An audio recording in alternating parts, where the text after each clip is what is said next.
Di dalam Hesapos, kita bisa melihat laporan neraca ya. Di sini menunya ada di dalam akun pembayaran, kemudian teman-teman bisa lihat neraca keuangan. Maka tampilannya kurang lebih akan seperti ini. Di sini nanti akan ada pilihan untuk lokasi mana yang ingin kita lihat untuk laporan neracanya, karena di sini kita bisa, kalau kita memiliki beberapa cabang, maka kita bisa memilih lokasi mana yang ingin kita lihat. Kalau kita ingin melihat semua cabang, ini defaultnya akan otomatis menampilkan semua cabang. Kemudian kita juga bisa melihat periodenya.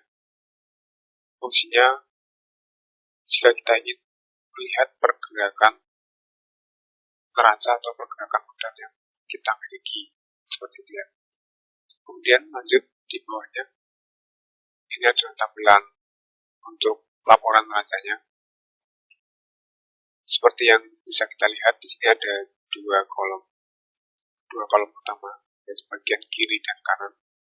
Di bagian kiri di sini kita bisa lihat ada kolom aset.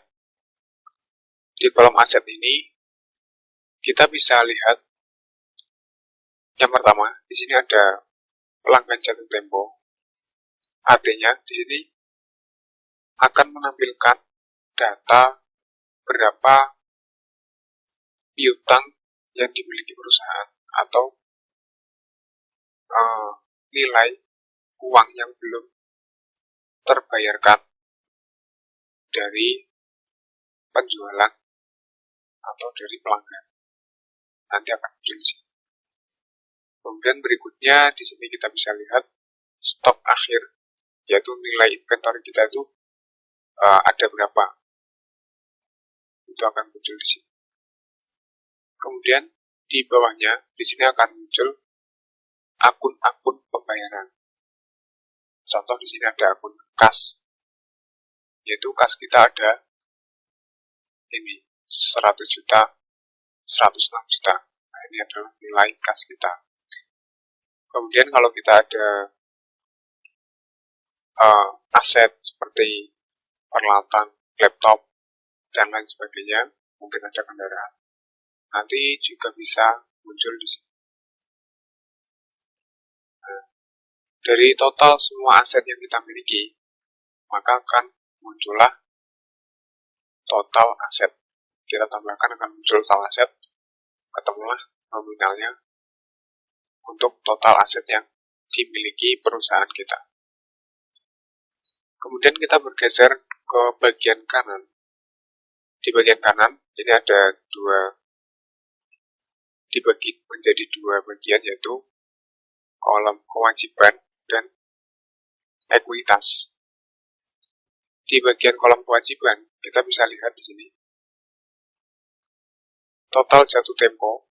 Di sini kita memunculkan untuk hutang vendor atau hutang pembelian. Ini kita bisa lihat di sini kita memiliki hutang vendor atau hutang pembelian sebesar 530 juta.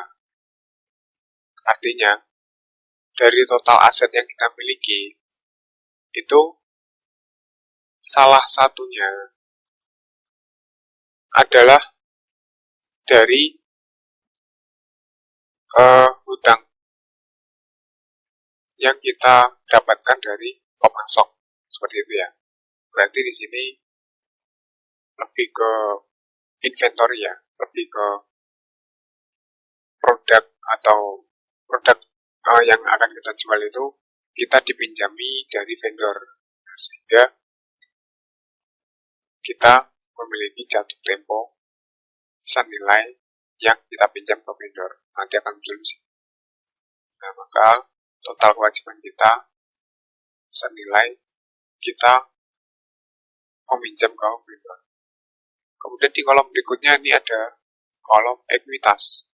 Di kolom ekuitas di sini ada Yang pertama ada modal. Modal di sini awalnya atau asalnya itu dari saldo awal, baik kas atau setara kas, bisa bank yang pertama kali kita inputkan, dan saldo stok. Jadi saldo stok sebelum kita memulai bisnis, kita sudah memiliki uang berapa dan kita memiliki stok berapa. Nah, itu menjadi modal awal. Kemudian berikutnya di sini ada laba bersih. Ini dari hasil penjualan dikurangi biaya-biaya, sisanya itu akan muncul sebagai laba bersih kita, sehingga itu menjadi juga sebagai ekuitas. Maka totalnya modal ditambah laba bersih akan muncul ekuitas. Sehingga kita bisa lihat di sini, jika kita tambahkan total kewajiban ditambah total ekuitas, maka hasilnya di sini muncul di sini 583 juta. Kalau kita lihat di sini akan seimbang. Maka kalau kita